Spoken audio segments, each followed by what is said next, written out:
എറണാകുളം ജില്ലയ്ക്ക് പുറമെ ആലപ്പുഴ ജില്ലയിലും രോഗബാധ പടർന്നു പിടിക്കുന്ന സാഹചര്യത്തിൽ സംസ്ഥാനത്തുടനീളം എല്ലാ ജില്ലകളിലും അതീവ ജാഗ്രത പ്രഖ്യാപിച്ചു. വിദ്യാർത്ഥികൾക്കിടയിൽ വൈറസ് രോഗം അതിവേഗം പടർന്നു പിടിക്കുന്ന സാഹചര്യത്തിൽ സ്കൂളുകൾക്ക് ജാഗ്രതാ നിർദ്ദേശം പ്രഖ്യാപിച്ചു. കഴിഞ്ഞ 10 ദിവസത്തിനിടയിൽ ആലപ്പുഴ ജില്ലയിൽ മാത്രം 30 പേർക്കാണ് H3N2 വൈറസ് ബാധ സ്ഥിരീകരിച്ചത്. ഇതിനു പുറമെ മംസ് വൈറസും പടർന്നു പിടിക്കുകയാണ്. പനി, ശക്തമായ ചുമ, തൊണ്ടവേദന എന്നീ ലക്ഷണങ്ങളോടുകൂടിയാണ് കൂടുതൽ പേരും ആശുപത്രികളിൽ ചികിത്സ തേടിയിരിക്കുന്നത്. രോഗലക്ഷണങ്ങളുള്ള വിദ്യാർത്ഥികൾ സ്കൂളിൽ പോകുന്നത് ഒഴിവാക്കണമെന്ന് ആരോഗ്യവകുപ്പ് മുന്നറിയിപ്പ് നൽകി. വൈറൽ പനി രോഗലക്ഷണങ്ങളുള്ളവർ തൊഴിൽ സ്ഥാപനങ്ങളിലും പൊതുസ്ഥലങ്ങളിലും പോകുന്നത് ഒഴിവാക്കണം. എറണാകുളം ജില്ലയ്ക്ക് പുറമെ ആലപ്പുഴ ജില്ലയിലും ഇൻഫ്ലുവൻസ വൈറസ് പനികൾ പടർന്നു പിടിക്കുകയാണ്. ഇതിനു പുറമെ ഇൻഫ്ലുവൻസ എ വിഭാഗത്തിൽപ്പെട്ട H3N2 വൈറസ് മൂലമുള്ള പനിയും ജില്ലയിൽ പടരുകയാണ്.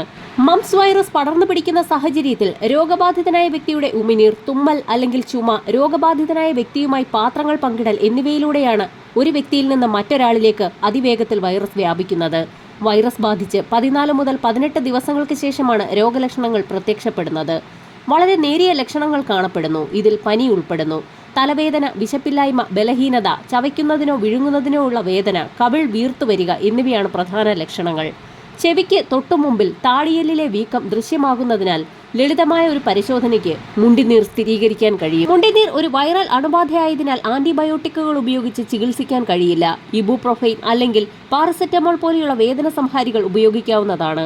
മുണ്ടിനീർ വ്യാപിക്കുന്ന പശ്ചാത്തലത്തിൽ ആലപ്പുഴയിലെ തുമ്പോളി SNVLP സ്കൂളിന് 21 ദിവസത്തേക്ക് അവധി പ്രഖ്യാപിച്ചിട്ടുണ്ട്. ജില്ലാ കളക്ടറാണ് ഇത് സംബന്ധിച്ച് ഉത്തരവിറക്കിയത്. സ്കൂളിലെ കുട്ടികൾക്കിടയിൽ മുണ്ടുനീര് സ്ഥിരീകരിച്ച സാഹചര്യത്തിലാണ് അവധി പ്രഖ്യാപിച്ചിട്ടുള്ളത്. രോഗം കൂടുതൽ കുട്ടികളിലേക്ക് വ്യാപിക്കാതിരിക്കാനായി ഇൻകുബേഷൻ കാലയളവായ 21 ദിവസം സ്കൂളിന് അവധി നൽകണമെന്ന് ജില്ലാ മെഡിക്കൽ ഓഫീസർ റിപ്പോർട്ട് സമർപ്പിച്ചിരുന്നു.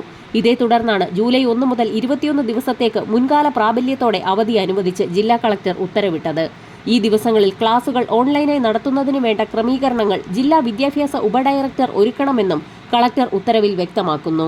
രോഗം കൂടുതൽ ജില്ലകളിലേക്ക് പടർന്നു പിടിക്കുന്ന സാഹചര്യത്തിൽ കൂടുതൽ ജില്ലകളിൽ അവധി പ്രഖ്യാപിക്കാൻ സാധ്യതയുണ്ട്. വരും മണിക്കൂറുകളിലെ അവധി അറിയിപ്പുകൾക്കായി ചാനൽ സബ്സ്ക്രൈബ് ചെയ്യാൻ മറക്കാതിരിക്കുക.